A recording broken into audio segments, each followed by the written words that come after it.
Cities are excellent places for nature education. Well, sometimes when you find yourself in the middle of a city among high-rise buildings and busy traffic, it may be hard to imagine a place more removed from nature than a city. In fact, for a long time, educators preferred to conduct nature education in more wild places, in national parks, nature reserves, forests, or other undeveloped places.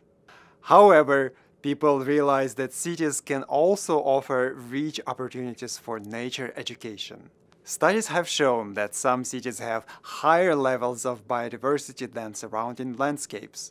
City parks, urban forests, green roofs, and community gardens, as well as abandoned patches of land, former industrial sites reclaimed by nature, and restored aquatic and terrestrial ecosystems can all provide settings for nature education.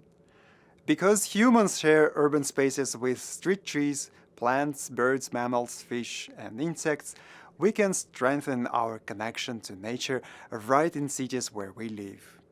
You may be familiar with the notion of biophilia, our innate tendency to seek connection with nature and other forms of life. Timothy Bitley, a professor of sustainable cities at the University of Virginia in the US, has developed a framework for biophilic cities, that is, a city with abundant nature and natural systems that are visible and accessible. He suggests that in biophilic cities, citizens are actively involved in enjoying, watching, and participating in the nature around them. A few years ago, I learned about a relevant nature education activity from a New York high school teacher, Carol Kennedy. Carol brought her class to the High Line Park, which is a former elevated railroad that has been transformed into a city park. To learn about the benefits of urban nature, students interviewed park visitors by asking them questions such as, how does nature in urban parks affect your mental and physical health? What do you think nature deficit disorder means? And how would you introduce more green spaces into your neighborhood? The students used smartphones to record interviews with park visitors and analyzed recording upon returning to their school.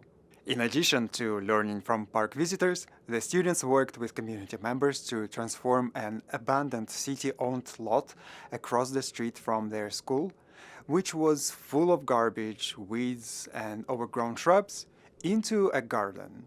When I visited this garden, I saw students harvesting red-colored carrots, tending flowers, feeding fish in a small pond, creating nature-inspired mosaics using recycled materials, and welcoming passers-by.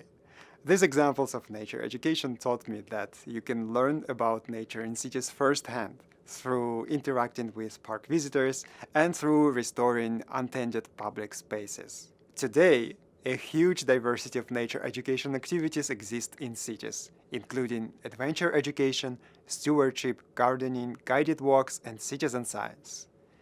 And they all have one recurring theme, which is trying to make urban nature more visible.